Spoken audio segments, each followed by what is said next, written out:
Hello guys, welcome to my vlog. So karon nagprepare na mi para baluno na mo sa among picnic, no.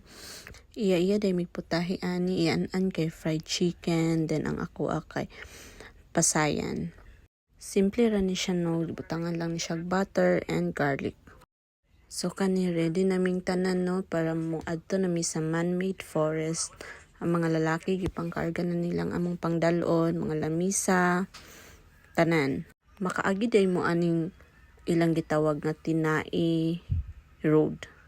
Di ko sure kung mao ba na siya nga term. Basta malipong gid ka sa sige ni mugtuyok-tuyok kay ambot nga nung ani gid iyang dalan. Mao day niya ang sikat nga floating restaurant diri sa Bohol. Located ni siya sa Lubok. Mao niya ang Lubok River. Meet my ate, siya type kay ni siya nga babae gyud kung unsa ko kasabaan siya pud hilom na friends guys.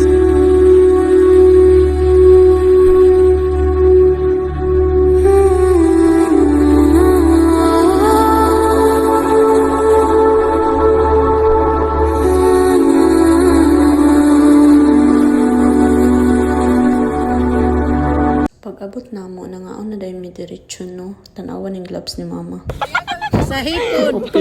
Okay, mag-opera sa ano niya. Asa mga pagkaon? Katawahan na lang niya. So, gutom na kay Miki, wala pa mi pamahaw. So, namahaw na lang po mi dira. Kay, unya po, mamalik na po mi dira para paniud to. Bugno kay siya, no? Kay, dagan kay kakahuyan. Siyempre, nata sa man-made forest. So, mutong dira ra po mi nakaon na nagkaon. Located din siya sa Bilar. So, busy na kay mi pangaon. Dagan kay among gipangbalon kay syempre. Dagan kay mga bata. Permintibe agad na sila pang gutumon. Ito nagdala po mi biscuit. Isa ka box ay para pag naimutyabaw, dapal diretso. Pwede ay namaligya diri sa kilid-kilid, no. So, silang mama o ate ako maigsuon. Hala sige, namalit na po.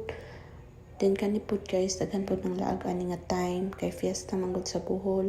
Kung akong ba nagikapoy na po ni siya kay kanipod. Kay paulit na mi. Gikat pa manggod mi ani pod og chocolate hills, nangaon pod mi diri body kay para pa nito. So nara akong cute nga pag umangkon katulgo na kay na siya cute. Gikapoy na pod na siya kay sige biyahe biya medyo layo-layo manggod ang mga tourist spots diri sa Bohol.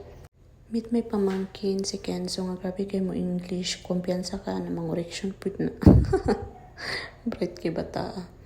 Napod niya kung magulang ang kahinaan ginanin niya kay kaning mga dress, ng mga bugnaw. So guys, nara mong picture. And clearly I don't see myself upon that list. She said, where'd you wanna go? How much